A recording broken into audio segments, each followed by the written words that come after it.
Bueno, seguimos. Qué buen panel acabamos de terminar con el INE. Creo que México es afortunado de tener un instituto como el INE que no solo educa, evangeliza, sino actúa, practica lo que enseña.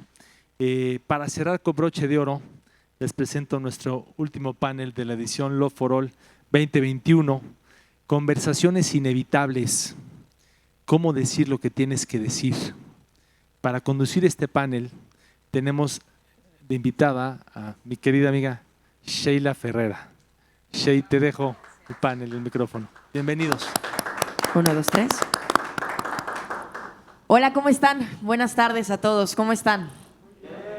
Yo estoy muy contenta y muy honrada de estar aquí en esta nueva edición de Love for All. Me encanta que no se interrumpa, que sigamos hablando acerca de nuestras necesidades, de nuestras existencias, de nuestras disidencias y sobre todo que cada vez vayamos juntando más heteroaliados, que son muy importantes en esta lucha y en esta resistencia. Y para hablar de eso también, acerca de los heteroaliados, pues hay también heteroaliados que a veces son no solamente parte de la sociedad, sino de nuestra familia, ¿no? Y estaría increíble que cada vez más personas pudieran aceptar y reconocer nuestras disidencias y nuestras existencias, como ya lo habíamos mencionado. El panel de hoy se llama Conversaciones Inevitables. ¿Cómo decir lo que tienes que decir desde la conversación no violenta? Y para eso nos acompañan dos personas que a mí me honra presentar el día de hoy, una por la parte científica, una por la parte familiar y de la experiencia en primera persona. Les voy a presentar a Alejandra Betanzo. Un fuerte aplauso, por favor, para Alejandra Betanzo. Alejandra Betanzo es especialista en comunicación no violenta, resolución colaborativa de conflictos, conducción y facilitación de procesos de diálogo. Alejandra Betanzo obtuvo el grado de doctora en Ciencias Políticas y Sociales por la Universidad Pompeu Fabra de Barcelona y es licenciada en Ciencia Política por el ITAM, donde ha sido docente de asignatura. También imparte clases en la especialidad de Negociación y Gestión en Conflictos Políticos y Sociales de la Facultad de Ciencias Políticas y Sociales de la UNAM, en el CIDE y en la Escuela de Administración Pública de la Ciudad de México. Gracias, por favor. Entre sus logros más recientes está su participación en el equipo que elaboró e implementó el protocolo de atención a casos de violencia de género en la UNAM.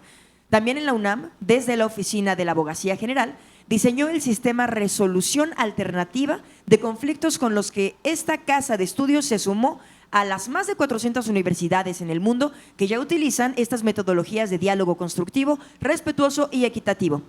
Desde hace 4 años, inició el proceso para obtener su certificación como formadora en el Center for Nonviolent Communication. Alejandra Betanzo. Fuerte el aplauso. Y de este lado también nos acompaña un increíble caballero. Es el padre de una de las mujeres a las que más admiro yo y de las que más he aprendido en estos años. Una gran amiga. No sé si la quiero más de lo que la admiro o la admiro más de lo que la quiero. Él es Octavio Francisco Pastrana, padre de Ofelia Pastrana. Bienvenido, Octavio. Les comparto que Octavio es miembro del consejo de CarbX, empresa británica de exploración y producción de hidrocarburos y padre de Ofelia Pastrana, abiertamente mujer transgénero. Es ingeniero mecánico con doctorado en ingeniería y cursos de posgrado en estrategia, administración de negocios y ambiente mundial en las universidades de Stanford, Harvard y Cambridge. Cualquier cosa, ¿eh? Ha dirigido empresas de exploración y extracción de petróleo y gas para BP en Alaska, Venezuela, Bolivia y México. Y ha dirigido empresas de ingeniería, procura y construcción de proyectos en energía y petróleo en Colombia y América del Sur y de concesiones de autopistas en México, donde también ya me presumió que él hizo la carretera de Perote hacia Jalapa, Veracruz. Y también se encarga del Departamento del Interior de los Estados Unidos. El Departamento del Interior de los Estados Unidos le otorgó un reconocimiento al liderazgo corporativo por su responsabilidad en manejo ambiental en Alaska. Fuerte el aplauso, por favor, para Octavio Pastrana.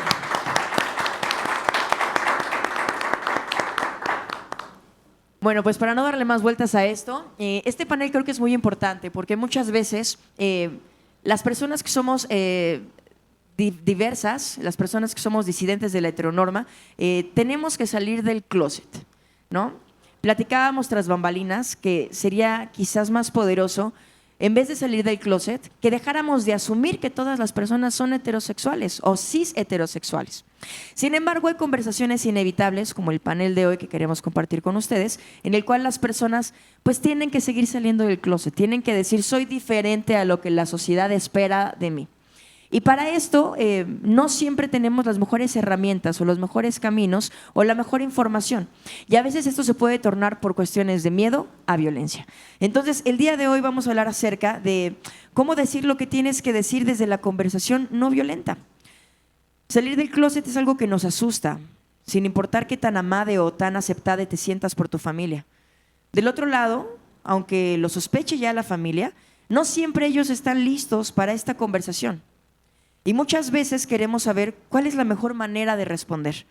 Por eso, nuestros dos invitados del día de hoy, que son grandes ejemplos, con su experiencia y aprendizaje nos van a compartir este panel. Bienvenidos, muchas gracias a todos. Octavio, quisiera saber de inicio, ¿cómo fue para ti comprender y aceptar la noticia de que tu hija era diferente a lo que la sociedad esperaba? Gracias, Sheila, y muchas gracias a Love for All por haberme invitado. Es un placer realmente venir y compartir con las familias, con los padres, con las madres, con los hermanos, con todos aquellos quienes están en el entorno de quienes han sentido, porque no es resuelto, quienes han sentido que son trans y por tanto quieren asumir su nuevo cuerpo, asumir que su alma está en ese cuerpo diferente del que han tenido hasta ese momento. ¿Cómo fue la salida del closet de Ofelia, por decirlo así?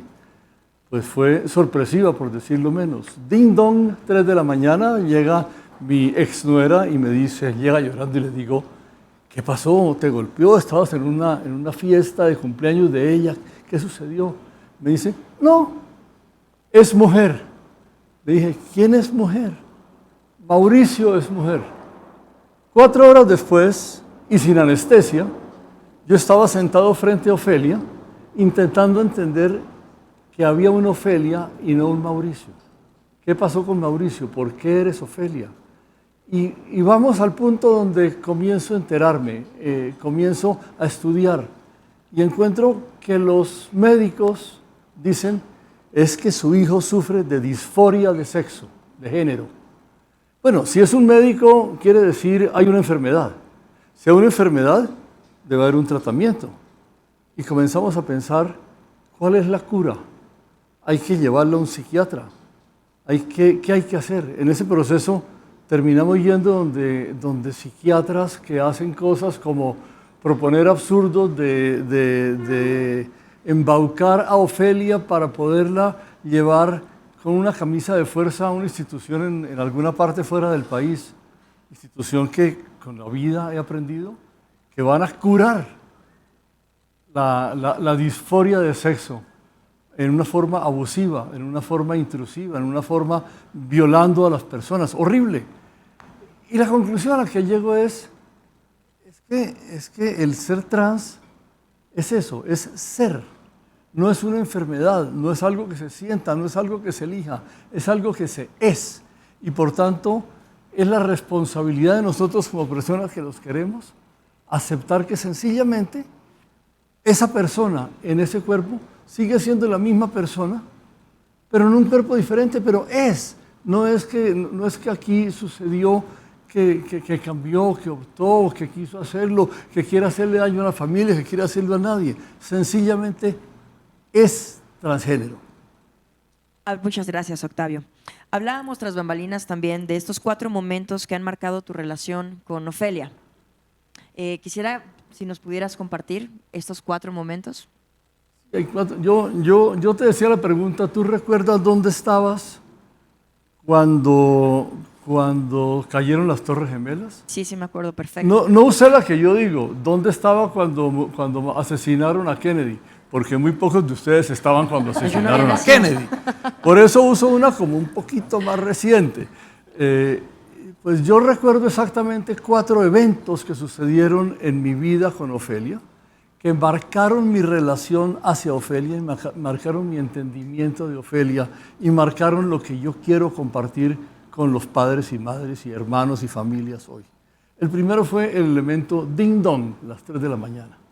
El segundo evento es el evento que vamos saliendo de un restaurante en Santa Fe con Ofelia y de repente yo digo, uy, ¿qué va a suceder?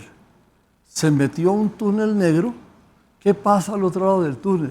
¿Se puede salir del túnel? ¿Hay una luz? ¿Es el tren que viene a atropellarla? Pues te puedo decir acá, ese evento me dice, sí hay luz al otro lado del túnel. Más adelante podemos hablar de esto, si quieres podemos expandirlo.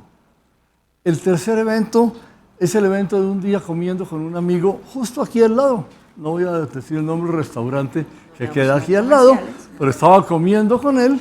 Y yo estaba muy orgulloso contándole cómo es que yo ayudo a Mauricio en su proceso. Y de repente se queda y me dice, ¿por qué hablas en masculino de Mauricio? ¿Qué está pasando acá? ¿No que tú lo quieres tanto? Pues si lo quieres, se llama Ofelia y tienes que hablar en femenino de ella. Y ese es el tercer elemento, que es el elemento respeto. Es el elemento que es importantísimo y también podemos expandirnos sobre el respeto. Y finalmente, el cuarto elemento es el elemento de estar con Ofelia en donde venden un café de marca americana, en alguna parte en el segundo piso, donde ella, como tiene un buen internet, estaba, no digo qué café es, estaba trabajando y yo le digo, oye, mi hija, estás como mal vestida. Me dice, pues papá, tengo 2 problemas, mi divorcio y tengo un tema de dinero, pero además yo no sé cómo vestirme, porque resulta que yo no sé cómo se visten las mujeres. Y mi respuesta fue, ¿sabes qué, hija? Tenemos una cosa en común, yo tampoco sé cómo se visten las mujeres. Y vamos a aprender los dos. Y aprendimos. Y ese elemento se llama apoyo. Te lo regreso ahí y podemos hablar más adelante y expandir estos 3 elementos. Muchas gracias, Octavio. Por compartirnos tu experiencia y por abrir tu corazón con nosotros y también por ser un ejemplo para muchos padres de familia que no saben de pronto cómo conectar con sus hijos. La importancia de estar respaldados por nuestra familia. Cuando la familia apoya, la sociedad no discrimina. Muchísimas gracias, Octavio. Por otra parte, Ale, en este caso, que para mí es el caso idílico, ¿no?, al que aspiraríamos todos los jóvenes que somos de la diversidad sexogenérica, tener, ¿no?, este respaldo por parte de nuestras familias. Sin embargo, no siempre eso sucede, porque muchas veces nuestra familia tiene miedo y el miedo genera violencia. Porque cuando uno no sabe cómo reaccionar, a veces la forma de protección que utilizamos los seres humanos es la violencia. Entonces, hay otros casos en los cuales no corren los jóvenes con esta suerte, Ale. ¿En qué se basa la comunicación no violencia, que es la que tú fomentas y la que tú promueves? Muchas gracias por la invitación y por el honor de estar aquí con Octavio, escuchando esta historia que me parece conmovedora y muy también muy dolorosa y triste de lo que puede llegar a vivir pues una persona que tiene una identidad sexual o una orientación sexual o una expresión sexual pues distinta a la heteronormativa, ¿no? Y me nace como decir que mi reconocimiento a esta vida que les toca vivir, que es tan dolorosa y que no tenemos una sociedad que está preparada para vivir. Tenemos todavía muchas rigideces mentales, ¿no? Entonces, pues de alguna manera me gustaría expresar ese dolor, ese duelo, ¿no?, de estar viviendo todavía en una sociedad así. Y bueno, empezar por decir que la comunicación no violenta la desarrolló un psicólogo psiquiatra que se llamaba Marshall Rosenberg en Estados Unidos. Y él lo que se encontró es que en nuestra sociedad actual tenemos una forma de pensar y por lo tanto de hablar que es bajo el paradigma de lo correcto y lo incorrecto, lo bueno y lo malo, lo que debe ser y lo que no debe ser. Y bajo ese paradigma es que nos comunicamos.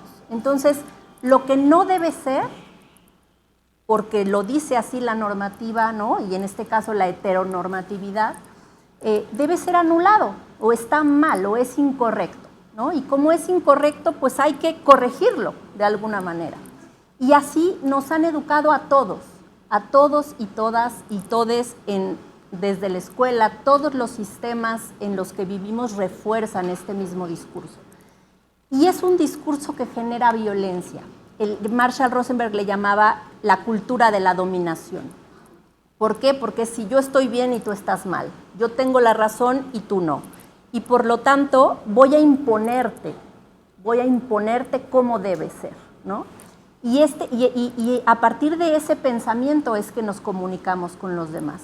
¿Cómo nos comunicamos? A partir de juicios, etiquetas, diagnósticos, críticas, culpabilización, exigencia, ¿no? Y entonces eso en sí mismo ya es violencia, ¿no? Y estamos constantemente encasillándonos unos a otros a tener que ser todos iguales, ¿no? Y la invitación desde la comunicación no violenta es a salirnos de ese paradigma de bueno, malo, correcto, incorrecto, tener la razón y poder poner nuestra atención en nuestras emociones y nuestras necesidades. Lo que nos hace humanos es que tenemos necesidades.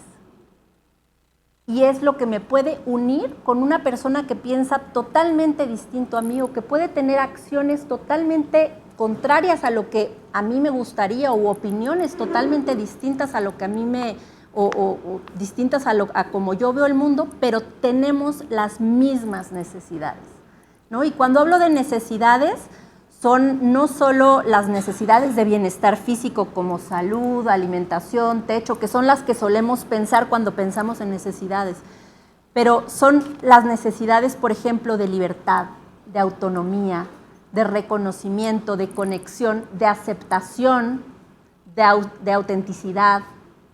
Entonces, digamos, esta misma sociedad en la que vivimos, que le podría yo llamar pues patriarcado encimado con capitalismo, con individualismo, ¿no? Con meritocracia, nos lleva a creer que pues ciertas personas con ciertas características tienen más valor que otras, ¿no? Entonces, poderme centrar en las necesidades y las emociones de las personas me ayuda a salirme de ese paradigma de lo correcto y lo incorrecto. Digo, puedo hablar 1 hora de esto, o sea que párenme porque... Por favor, sigue. Pero bueno, lo dejaría también ahí para que ahorita podamos ir profundizando poco a poco. Hablabas acerca del reconocimiento y de la aceptación. A veces las personas LGBT buscamos reconocimiento y aceptación, pero al mismo tiempo cuando sales del closet hay una doble salida del closet, porque no solamente sales tú, sino salen por ende tus familiares y tus amigos, lo cual de pronto puede ser muy difícil porque ellos no saben tampoco cómo reaccionar ante la sociedad, cómo ser aceptados y cómo ser reconocidos a partir de este evento en la sociedad cuando llevan años, ¿no? Y tienen una educación o una construcción social que tiene que ver con su religión, con su cultura, con su forma de ser. ¿Cómo es esta doble salida del closet? ¿Cómo fue para ti, Octavio, esta doble salida del closet en la que Ofelia se asume como se asume y ahora tú tienes que tomar un nuevo camino? ¿De dónde sacas las herramientas para poder salir del closet junto a ella? Realmente quizá nosotros somos una familia muy sui generis. Pero esta familia muy sui generis en general no tuvo problemas en salir del closet como familia. Quizá algunos elementos de la familia un poco más conservadores tomamos un tiempo en comentarles, pero en comentarles como la cosa más natural. Hay que también ponernos en el momento histórico. Estamos hablando de hace 10 años. Hace 10 años el INE no tenía este protocolo. Hace 10 años no había estas conversaciones. Hace 10 años era diferente. Era más difícil tener estas conversaciones. Sin embargo, yo creo que más que decirte cómo salimos nosotros del closet, quiero compartir con ustedes cómo han salido amigos míos del closet. porque yo doy mucho apoyo a familias que están en este proceso. Doy el apoyo llevándolos a que vean en YouTube todas las cosas que Ofelia publica, que supongo que muchos de ustedes han visto.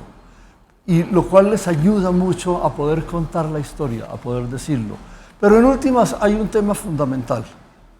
¿Cuál es el temor de las familias de que su hijo o hija salga del closet a ser trans para ser femenino o masculino, perdón, femenine? Tengo que aprender, estoy aprendiendo. ¿Cuál es el proceso? ¿Cuál es el temor? El temor es, ay, voy a perder mis amigos. Es el mismo temor que pueden tener quienes están transicionando. Y la verdad es, mi respuesta es muy sencilla. Ellos se lo pierden, no te lo pierdes tú. Un amigo o amiga o pareja amiga de ustedes que deje de hablarles o se aleje porque ustedes tienen hijo o hija trans, es que ellos no valen la pena. Uno tiene que situarse en ese punto. Para mí es muy sencillo. Sitúese en ese punto. Porque además, y es otro tema que podemos platicar, ese hijo o hija, una vez transiciona, va a ser más feliz, tiene muchas oportunidades, se le va a abrir un mundo diferente. Sí, va a tener problemas, pero la familia que está segura del futuro de su hijo o hija trans, y la familia que está segura de que está haciendo lo correcto, que es darle amor a ese hijo, no tiene por qué tener ningún temor en salir del closet. Bueno, Octavio claramente es el role model que todos queremos tener de papá. Todos quisiéramos tener un papá como Octavio, que fuera así de generoso, así de empático, de cariñoso y de amoroso. Muchísimas gracias, Octavio. Creo que es muy importante que también se le dé visibilidad a este tipo de padres de familia que trabajan desde el amor, este tipo de relaciones con sus hijos, que son ejemplares, para que también de pronto no pensemos que solamente ser LGBT significa experiencias negativas o tristes o malas. Sí, no hay que quitar el dedo del renglón, es importante, pero también existen este tipo de experiencias que son importantísimas de compartir. Fuerte el aplauso para Octavio. Para todos aquellos papás que no saben cómo reaccionar, que tienen miedo, porque tienen miedo de que su hijo, hija, hije sufra, creo que este es un gran espacio para que conozcan a otro tipo de experiencias que son afortunadas y poder abordarlo desde el ejemplo y desde el seguimiento, ¿no? Lamentablemente también existen estas situaciones en las cuales los padres de familia no lo toman tan bien, ¿no? Y lo toman con violencia y lo toman con enojo, creyendo que le van a hacer un bien a su hijo. Porque no creo que ningún padre lo haga de verdad con intención de dañar a sus hijos. Sin embargo, por quererlos cuidar, a veces actúan violentamente.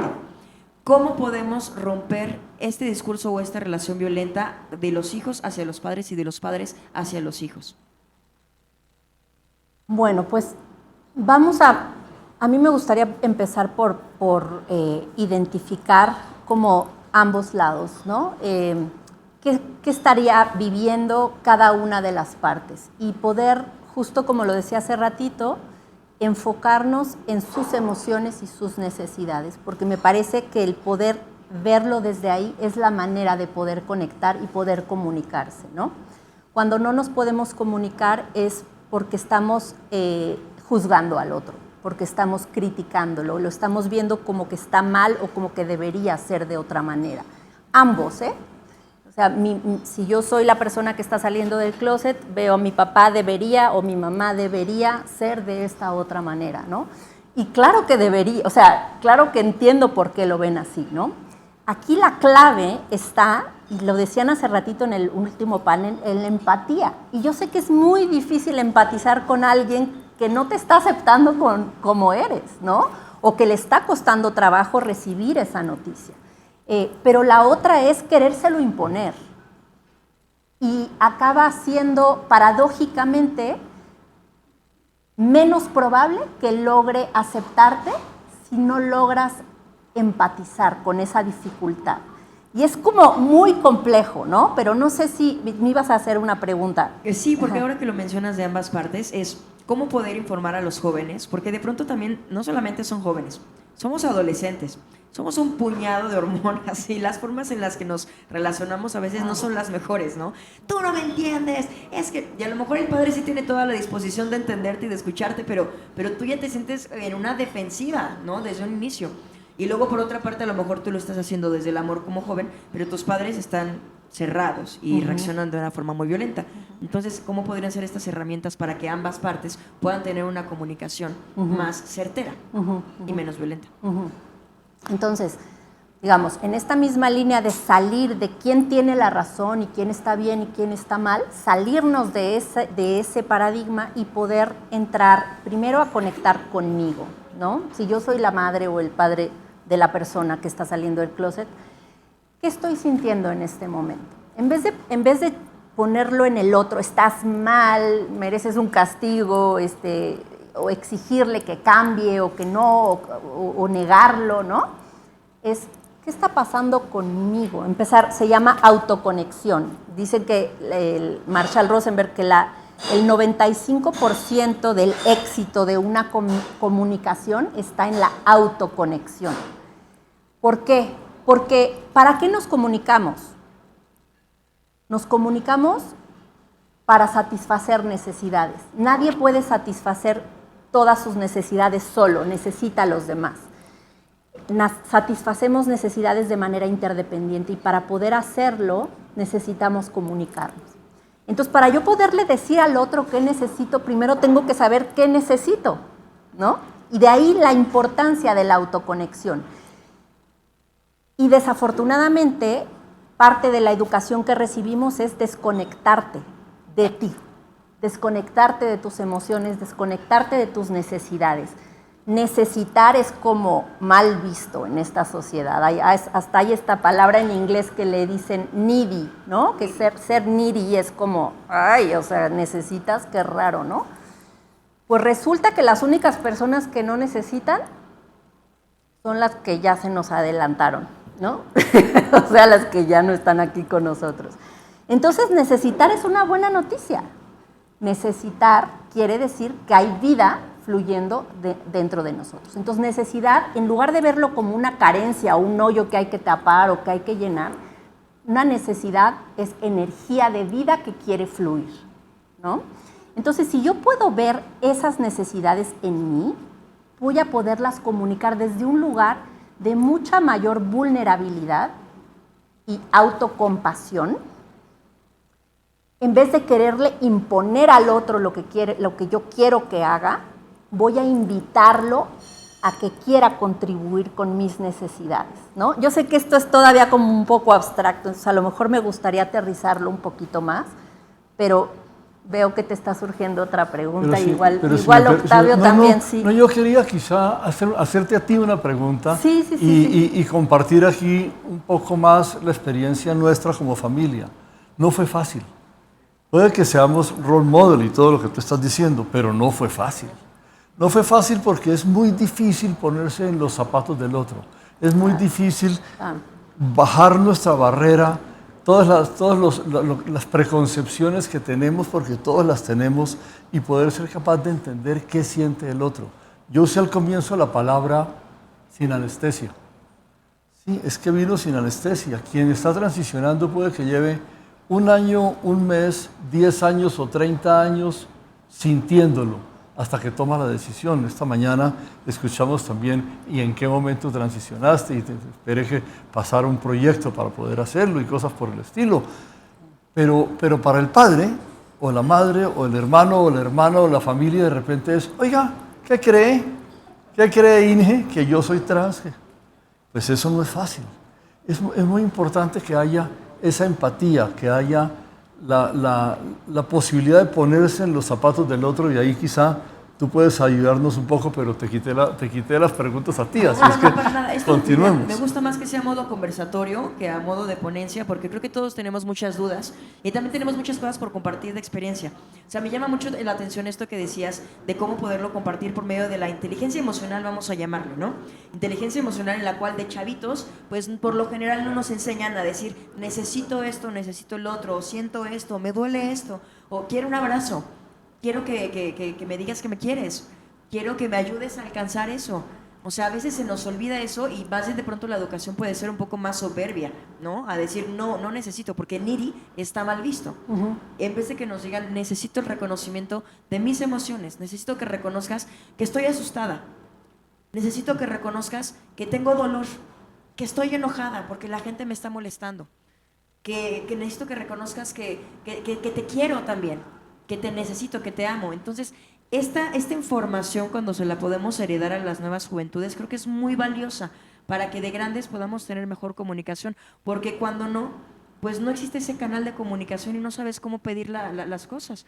Y por lo mismo también ya se ha generado una cultura en esta relación de familia que yo tampoco sé cómo dártela, ¿no? O sea, se rompe a lo mejor por ahí el canal de comunicación. Octavio, nos estabas compartiendo acerca de este momento en el que tu hija, ¿no? Sale del closet, que me cuesta mucho trabajo esta cosa de sale del closet, de verdad. Digo, ¡ay, qué coraje! Que se me hace innecesario, pero bueno, ¿no? Sucede. ¿Cómo funcionó esto en tu familia? O sea, ¿cuáles son las personas de la familia que se acercaron, que apoyaron? ¿Hubo alguien que pudiera darles explicación acerca de lo que estaba sucediendo, ¿no? ¿Cómo fue que cada uno de ustedes logró tener una comunicación con Ofelia que no fuera violenta? ¿Sabes qué? Esto fue autoaprendizaje. A diferencia de lo que sucede hoy en día, no hay por dónde caminarlo. En la familia, la madre de Ofelia, aquí presente, es psicóloga, nos ayudó en algo, pero todos contribuimos con un poquito de prueba y error. Fue muy difícil para nosotros porque cada uno tenía su propia historia, su propia vivencia. No fue fácil. Hoy en día es quizá mucho más sencillo. En el caso mío particular, Ofelia abandonó sus socios y su empresa que tenía era el momento en que comenzaba el internet, nadie sabía quién era Zuckerberg y ella sí sabía quién era Zuckerberg, entonces tenía contratos con alguna empresa de telefonía celular de color azul, muy importante, los cuales ella dejó toda su empresa, dejó sus socios, pagó sus deudas.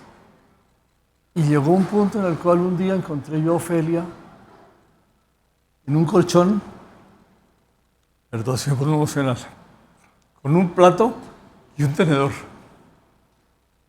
Y ese día fue tan duro para mí que hizo así, hizo clic. Entonces realmente el aprendizaje de cómo entender a mi hija fue a través del dolor. Y cada uno de nosotros lo vivió de una forma diferente. Pero yo creo que en el caso nuestro, a falta de poder tener role models, de poder tener todo esto que tenemos hoy en día, tuvimos que aprenderlo por la vía dura. Tuvimos que aprender que no podíamos perder una hija, no podíamos perder una hermana, que teníamos que realmente apoyarla, apoyándonos nosotros mismos, porque nos dolía. Y eso va para todos los miembros de la familia. Muchas gracias, Octavio.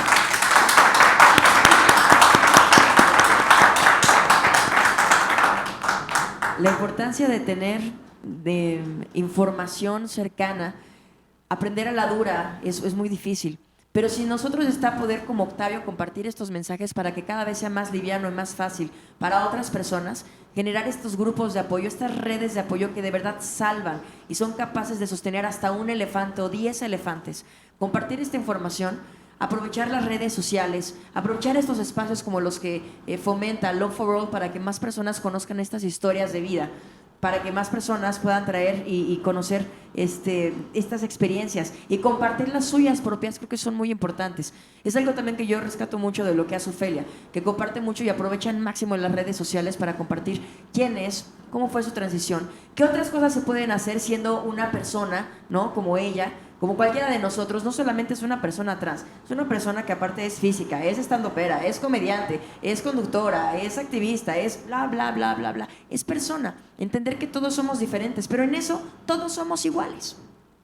Quisiera que nos compartieras también, mi querida Alejandra, dentro de la comunicación no violenta, también igual no irnos al no violento significa no me enojo, porque existen 5 emociones básicas, ¿no?, que tenemos los seres humanos: alegría, amor, tristeza, enojo y miedo. Y todas son importantes y todas son válidas. Entonces también no confundir el no violencia con no enojarme, sino también abrazar nuestro enojo, porque el enojo nos permite marcar límites. Abrazar el miedo porque también es una forma de sobrevivir. Abrazar también el coraje, ¿no? No irnos a la ira, no irnos a la depresión, no irnos al pánico. Abrazar el amor, claro que sí, que nos permite conectar con este mundo y abrazar la alegría, que es una motivación de vida. ¿Cómo podemos hacer delimitar y separar esta conversación o estas pláticas no violentas sin aislarnos de darle valoración a nuestras emociones? Desde este enfoque de comunicación no violenta, las emociones se pueden pensar como el tablero de un coche. Que se prende el foquito y te avisa ya no hay gasolina. O se prende el otro y el motor no sé qué. Si no existieran esos foquitos, pues ya se imaginan cómo estaríamos todo el tiempo quedándonos ahí en la calle tirados, ¿no? Entonces, gracias a las emociones, sabemos que necesitamos. Las emociones son mensajeras, nos avisan que hay algo muy importante para nosotros que está ahí presente. El enojo es el que trae las mayores joyas. Cuando estoy enojada, muy enojada, quiere decir que hay algo muy importante para mí ahí atrás o ahí debajo, ¿no? Y generalmente el miedo se puede pensar como un iceberg. El enojo es la punta del iceberg, pero debajo del enojo hay mucho miedo, como tú lo decías al principio. Mucho miedo, mucha tristeza, mucho dolor, hay duelo, hay vulnerabilidad. Y entonces, ahora sí que se va a oír raro, pero como los perros que lanzan la mordida cuando tienen miedo, no porque quieren hacerle daño a alguien. Y entonces es muy parecido lo que nos pasa a los humanos. Cuando estamos enojados, lo que pasa, que lo que hemos aprendido es a culpar a los demás. Estoy enojada porque tú. O incluso en el español es me hiciste enojar, como si el otro realmente tiene la responsabilidad de tus emociones, ¿no? Y entonces la invitación es a cambiarlo en vez de estoy enojada porque tú, estoy enojada porque yo necesito, ¿no? Entonces, por ejemplo, si estoy enojada, pues a lo mejor al principio las etapas del duelo, ¿no? Al principio es negación, ¿no? Cuando me dicen algo que de alguna manera estoy perdiendo algo, ¿no? Cuando me dan una noticia de estas.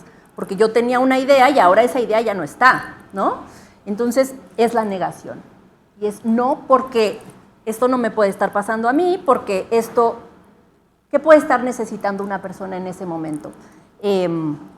Estabilidad, certeza, predictibilidad, a lo mejor empieza a pensar en aceptación, identidad, pertenencia, ¿no? A cierta familia, a cierto grupo, ¿no?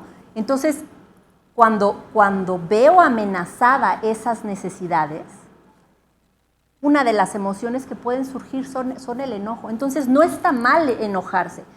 Este libro de comunicación no violenta, el básico de comunicación no violenta, tiene un capítulo que se llama La expresión plena de la ira, incluso la ira.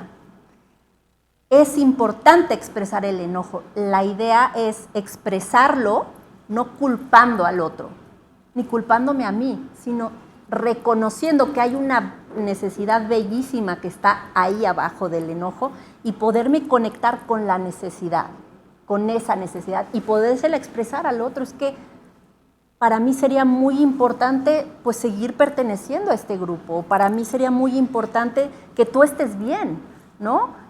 Son como una lista como de 40 necesidades, ¿no? Quisiera tener claridad, ¿no? Quisiera tener comunidad, a lo mejor, ¿no? Todo lo que puede pasar por la cabeza de una persona que de repente se le viene encima un escenario totalmente incierto, ¿no? De pronto, esto que dices me hace pensar en la neurolingüística, ¿no? El poder que tienen nuestras palabras, más allá de decir me hiciste enojar, que es muy común aquí, ¿no? Que lo digamos, o estoy enojado porque me hiciste, es más bien estoy enojado, punto. Es mía la emoción. Sin culparte a ti, ¿no? Sin culparme a mí, sino solamente aceptando que hay como un half and half, ¿no? Mitad y mitad. La importancia de utilizar las palabras correctas para no hacer sentir culpable a otra persona o asignarle responsabilidades que no le incumben. ¿no? ¿Cómo utilizarías tú esta neurolingüística? Ejemplos que nos puedas dar, más varios, ¿no? Para no culpar a las otras personas de hacernos responsables de lo que hacemos. Porque alguien alguna vez me dijo eso muy sabio, ¿no? Me dice, somos responsables de lo que nos rodea. Y yo decía, caray, ¿cómo? Pues sí, somos responsables de lo que nos rodea. Si no te gusta esto, ve y cámbialo. Si no te gusta esto, ve y modifícalo. O sea, no hagas responsables a los demás de tu enojo, de tu dolor. Es que me rompió el corazón. No, no te rompió el corazón. Tú permitiste que te lo rompiera, ¿no? Como este tipo de frases que de pronto deberíamos utilizar. Sí, sí, sí. Una de las pues sí, de los principios básicos de la comunicación no violenta es responsabilizarte de tus emociones, ¿no? Darte cuenta que el otro puede ser un estímulo, pero no es la causa de lo que estás sintiendo, ¿no? Entonces, el ejemplo extremo, que ya es cinta negra triple, es Viktor Frankl o Mandela, ¿no? ¿Cómo? Pues Viktor Frankl, estando en un campo de concentración 4 años, no me puedo imaginar un trato más degradante que el de vivir en un campo de concentración como prisionero, y que pueda sentir amor y compasión por sus guardias, ¿no? Y entonces él escribe este libro, ¿no?, del hombre en busca de sentido, y lo que dice es que entre el estímulo y la respuesta hay un espacio. En ese espacio está mi libertad interior de decidir cómo quiero responder a lo que me sucede. Yo no puedo elegir qué me sucede en la vida, pero sí puedo elegir cómo quiero responder a lo que me sucede. Y esa es como la parte de libertad interior, ¿no? Entonces, en ese sentido, el poder darte cuenta que el otro no es el causante de lo que te está pasando, sino que lo que está originando esta emoción es una necesidad satisfecha o una necesidad no satisfecha. Y que el otro no está obligado a satisfacer esa necesidad, que tú eres la única o el único o la única responsable de satisfacerla, ¿no? Y de buscar alternativas o estrategias para satisfacerla. Muchas gracias. Sí. Octavio, tú cuando descubriste esta noticia, ¿tú sentiste miedo en algún momento? ¿Qué fue lo que sentiste y cómo trabajaste ese miedo? ¿A qué es a lo que más miedo le tenías cuando recibiste la noticia de que Ofelia se identificaba como mujer? ¿Y qué va a ser de Ofelia? ¿Qué va a ser de ¿Hay un futuro? ¿Va a ser aceptada? ¿Va a ser atacada? ¿Va a poder trabajar? ¿Se va a poder sostener económicamente? ¿A dónde va? ¿Va a caer bajo o no va a hacerlo? ¿Tendrá amigos? ¿No tendrá amigos? ¿Amigues? ¿Qué sucederá? Pero ese temor, creo que hoy en día, mensaje para padres y familias, ese temor es un temor que ya no existe. En ese momento no había role models, muy pocos. Hoy en día hay muchísimo role model, hay mucho y mucha trans exitosos. Pero además hay lo que hemos visto aquí toda la mañana y hay lo que la persona que yo admiro mucho, quien fue el director general de British Petroleum, un hombre que salió del closet sin anestesia, porque un periódico, el Guardian, lo sacó del closet. Y John escribió un libro que se llama El Glass Closet, en el cual John Brown demuestra, y tú me comentabas que existen también estudios similares en México, demuestra que las empresas que aceptan la diversidad, y la aceptan de corazón, no solo una pinturita así en la fachada asistiendo a una conferencia, las empresas que realmente aceptan la diversidad son muchísimo más exitosas que las empresas que no aceptan la diversidad. Así es que la conversación de la gente trans hoy en día no debe ser, ay, por favor, acéptame porque es que yo te doy lástima. No, todo lo contrario. Si no me aceptas, tú te la pierdes. Así es que la luz del otro lado del túnel existe, no es el tren que viene a atropellarlos. y por el contrario es un futuro brillante, es un futuro difícil, bien difícil, pero es un futuro feliz, un futuro donde el estar de acuerdo con el sentimiento que ha tenido sin tener que llevar los demonios adentro, le permite a los trans ser felices dentro de todas las dificultades que optan por vivir y por echarse encima por el solo hecho de hacerlo. Yo realmente admiro a aquellas personas que hacen la transición, porque se requiere mucho coraje para hacerlo. Hay días en que yo digo, ¿y si hubiera sido yo, hubiera sido capaz? Y todavía me lo pregunto. Bravo. Qué interesante lo que nos comparte Octavio. De hecho, por aquí tenemos un compañero, Francisco Robledo, Paco Robledo, muchos de ustedes lo han de conocer, por parte de ADIL, que se encarga de la diversidad e inclusión legal, en la cual, sí, nos habla acerca del romanticismo y la parte de bohemia, en la cual las personas disidentes de la heteronorma, ¿no? Tienen que estar en espacios de respetuosos de trabajo, y está muy padre, sí, ser buena onda con ellos, sí, pero aparte de eso, hay una cosa de números en la cual la empresa se beneficia ampliamente por tener espacios seguros y de respeto e incluyentes para personas LGBT.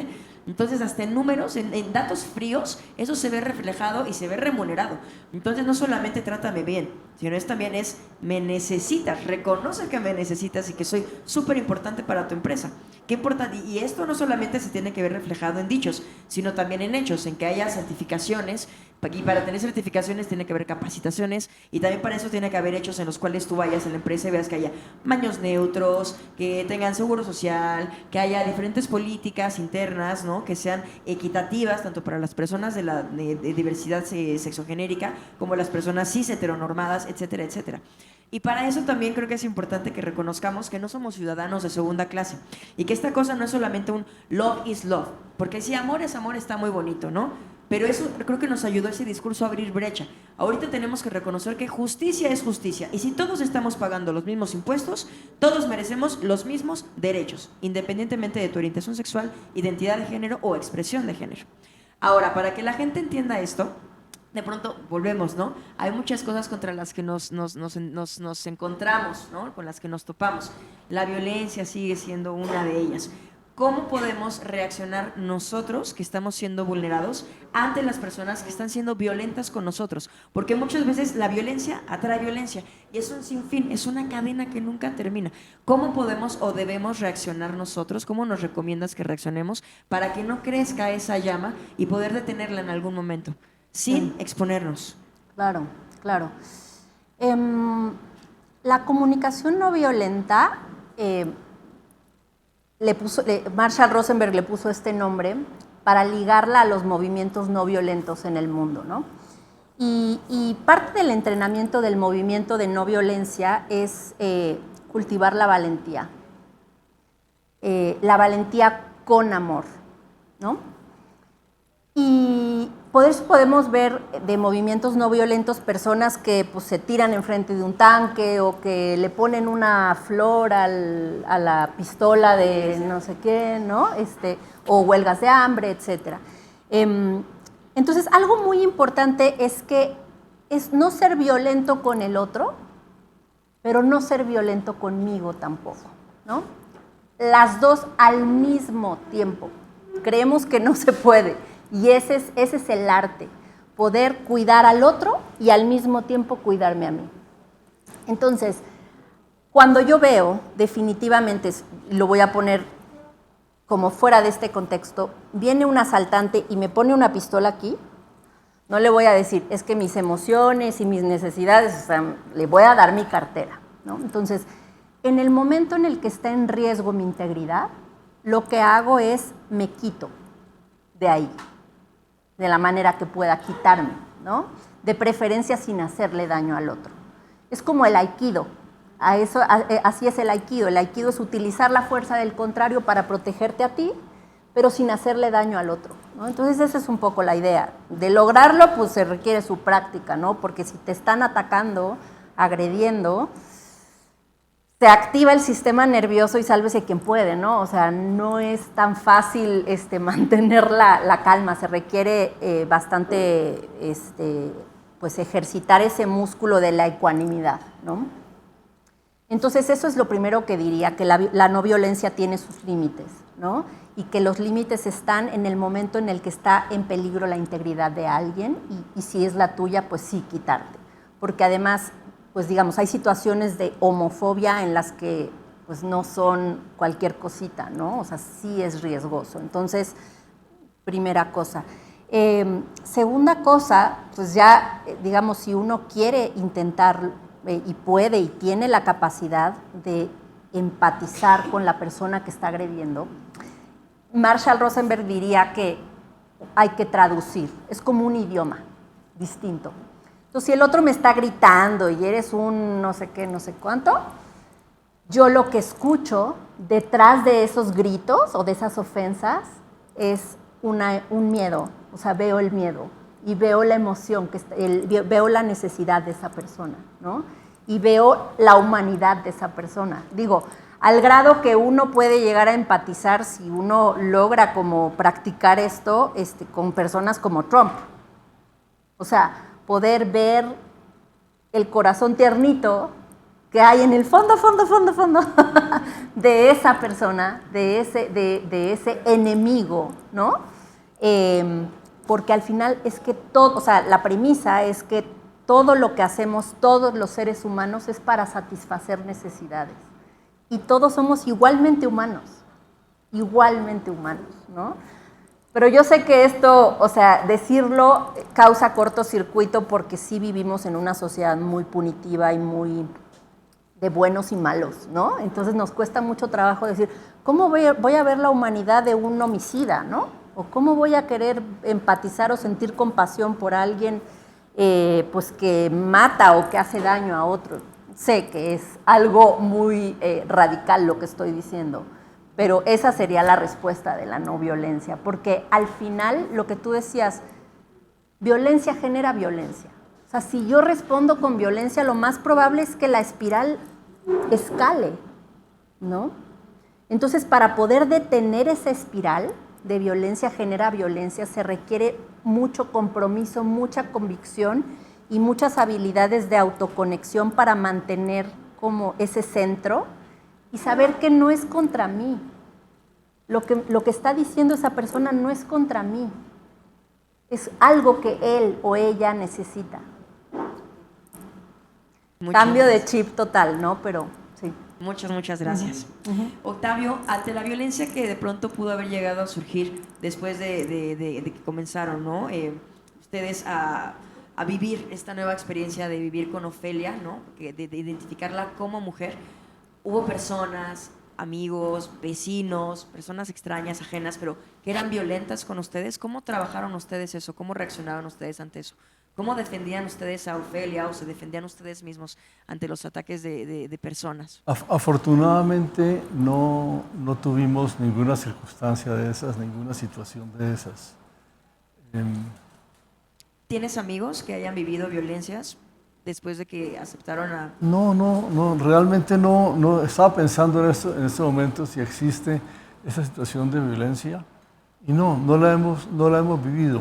Pero todo el día vemos las noticias, todo el día estamos viendo, y lo comentábamos contigo, tú dabas las estadísticas, el riesgo que es para una persona trans el vivir en este mundo homofóbico. Es un riesgo real, es un riesgo que está ahí afuera, es un riesgo que afrontan, es parte de la dificultad de la transición. Me encanta que me cuentas que la experiencia en tu parte no ha sido esa. Significa que sí se puede y que no es la normatividad. Bueno, están las violencias en redes sociales, gracias. ¿Ah, sí? Bueno, hay violencia mucho por redes sociales, que no es cualquier cosa. Hay muchas amenazas, hay mucha violencia, hay humillaciones.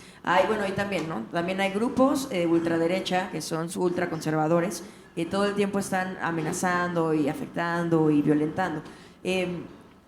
Ofelia no está aquí en este momento para defenderse, pero, y a lo mejor esa información no te llega a ti, Octavio, ¿no? Pero definitivamente el simple hecho, yo creo, de que tu familia te acepte y te abrace y te reconozca es muy importante. como lo decíamos hace rato, ¿no? Cuando la familia acepta, la sociedad no discrimina, ¿no? O discrimina menos, o eso te afecta menos quizás a ti, cuando te sientes respaldado por tu familia. ¿Qué le dirías a las personas que están siendo violentadas, ¿no? O que sus familiares o que sus hijos están siendo violentados por otras personas? ¿Cómo defenderse ante esas críticas, esos juicios, esas violencias? Yo creo que hay que ignorar mucho de eso, ponerse uno en plan de responder en las redes sociales todo lo que dicen es una total pérdida de tiempo. El único que pierde es uno. No se va a resolver el problema si los bots te están atacando a ti. El problema sencillamente es tú tienes que aislarte, pienso yo. Aislarte, saber qué riesgo existe, evitarlo. Y volvemos al tema y tener el apoyo de la familia. Vuelvo al caso nuestro. En el caso nuestro, toda la familia. Mi actual esposa fue quien más me empujó a apoyar a Ofelia inicialmente. Marta Elena vino de Colombia a apoyar a Ofelia. Carolina también subió. El hecho de que todos lo hicimos es muy importante y yo diría ignorarlo, ser cuidadosos, no hacer idioteces. A veces con Ofelia yo he tenido conversaciones de, ¿sabes qué, hija? Ya bájale 4 rayitas porque nada sacas, porque a ti te van a buscar y quién sabe qué te pueden hacer. La integridad física tuya es más importante. Yo ya por una enfermedad perdí una hija en la vida y no quiero perder una segunda hija. ¿Cuál sería el mensaje más valioso que consideras que le has compartido a tu hija? La lección más valiosa. La lección más valiosa es la que quiero compartir con todos. Realmente para la familia sé que hay que hacer 3 cosas. Dar amor y dar amor.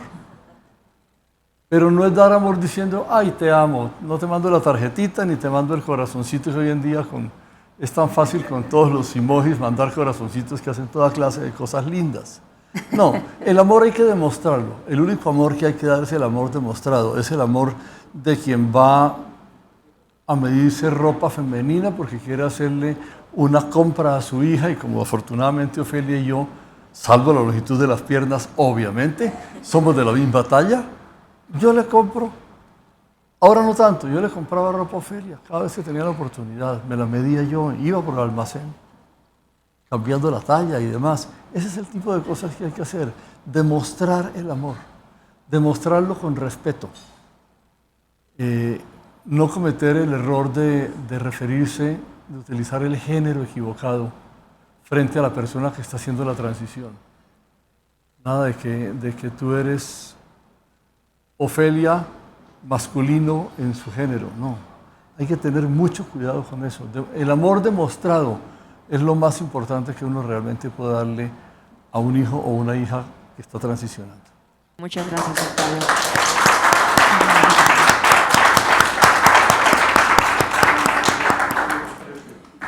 Ale, ¿alguna técnica que nos quieras compartir que nos ayude a navegar en conversaciones tensas, ¿no? Que de pronto amenazan con convertirse en violentas o en desgarradoras antes de que nos vayamos para que la gente apunte su know-how? ¿Qué es lo que tengo? El to-do list. Ok, ahora con estos últimos investigaciones en las neurociencias que se conoce mucho más cómo funcionan nuestras distintas partes del cerebro, ¿no? Entonces hay una parte que es muy animal, que le llaman el cerebro reptiliano, ¿no? Que responde en milésimas de segundos al peligro, a las amenazas, a los riesgos, y que es el que suelta la mordida, ¿no? Y la corteza cerebral tarda un poquito más en intervenir y decir, no hay peligro, en realidad, ¿no? Es otra cosa, lo procesas, tu entrenamiento en comunicación no violenta. Pero, digamos, lo que se ha encontrado es que el cerebro predice, está constantemente prediciendo lo que puede pasar. Entonces, primera cosa, no creernos la interpretación que estamos dando, ¿no?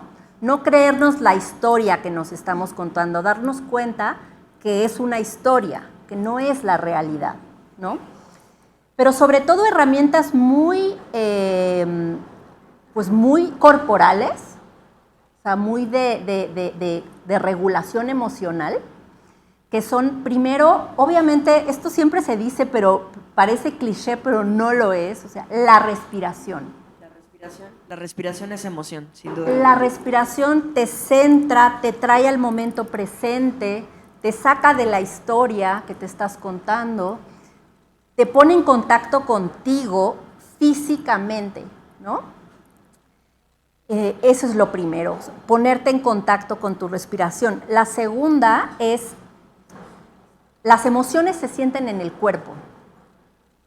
Si yo les pregunto, a ver, ¿cómo sabes que estás enojado? Pues porque estoy enojado, ¿no? Pero a ver, ¿cómo sabes? ¿No?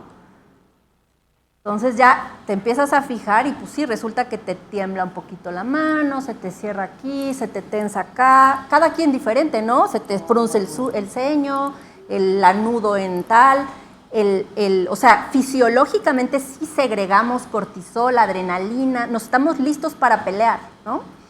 Entonces, darnos cuenta de esas sensaciones corporales. Sí, ahorita estoy sintiendo, ve cómo está mi cara, ¿no? Ve como notar qué está pasando en mi cuerpo. Son tonterías, pero pueden hacer la diferencia, ¿no? Y todo esto es para trabajar con la reactividad y la impulsividad. Porque realmente alguna técnica que yo te pueda decir para que el otro haga lo que yo quiero que haga, no la tengo. Desafortunadamente no tengo esa varita mágica. Tampoco es hipnosis esto, tampoco es hipnosis. Exacto, pero son pequeñísimos tips que pues yo a veces cuando quiero ahorcar a mi hijo, a veces me sale y a veces no.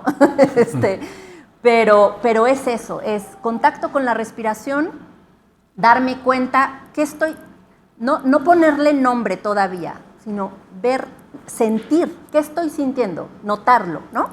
Y la tercera cosa es nombrar la emoción. Al nombrar la emoción, entra la corteza cerebral a regular como la actividad de la amígdala y del cerebro límbico y del cerebro reptiliano, porque ya utilizas el lenguaje, ¿no? Entonces interviene el lenguaje y eso ayuda a empezar a regular también. Y al realfabetizarnos con el vocabulario de emociones, porque la verdad es que no tenemos vocabulario para describir las emociones. Sabemos enojo, pero hay molestia, frustración, irritación, impotencia, frustración. Tengo una lista de 40, ¿no? La traigo aquí en mi celular lista para los primeros auxilios. Entonces, bueno, diría es eso hasta aquí, que me parece que son cosas pues relativamente sencillas que si te acuerdas de hacerlas en el momento, te pueden salvar de decir cosas que luego te puedes arrepentir. Totalmente, porque enojados de pronto podemos decir muchas cosas de las cuales nos arrepentimos más adelante. Pero de lo que no nos debemos de arrepentir es de reconocer nuestras emociones, ¿no? Reconocer el enojo porque te ayuda a marcar límites, pero no permitir que se vaya, ¿no?, a la ira y tampoco evitarlo, porque entonces permites que la gente pase por encima de ti. Reconocimiento de emociones, entonces, un escaneo físico, ¿no? Cuando empiezas a sentir esas sensaciones, manos cerradas, sudor frío, ceño fruncido, nudo en la garganta, irritabilidad en el estómago, tensión, ¿no? Tiene mucho que ver con la tensión. Y en cuanto identifico eso, hacer un suspiro de alivio, respirar para soltar y darte un tiempo antes de reaccionar, ¿correcto? Esa pausa, lo dijiste muy bien, o sea, es lograr hacer una pequeña pausa entre el estímulo y la respuesta. Pausa entre estímulo y respuesta. Anótelo bien, me lo van a agradecer. Se lo van a agradecer.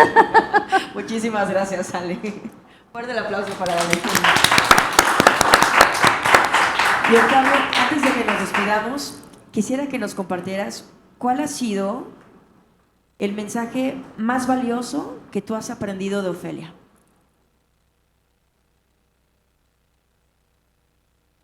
Me lo pones difícil. Sí. He aprendido muchas cosas de Ofelia. Lo El mensaje más valioso que Ofelia te ha enseñado. es válido reinventarse. Es válido reinventarse. Sí, es válido reinventarse. Ofelia se reinventa cada 3 años o menos. Es válido reinventarse. Yo creo que ese es el mensaje más valioso. Es válido ser valeroso. es valeroso. Yo creo que es el mensaje más importante. No hay que tener miedo, no hay que tener temor a las transiciones de toda índole. No hay que tenerle miedo al cambio. Octavio, muchísimas gracias por acompañarnos. Alejandra, muchísimas gracias por acompañarnos.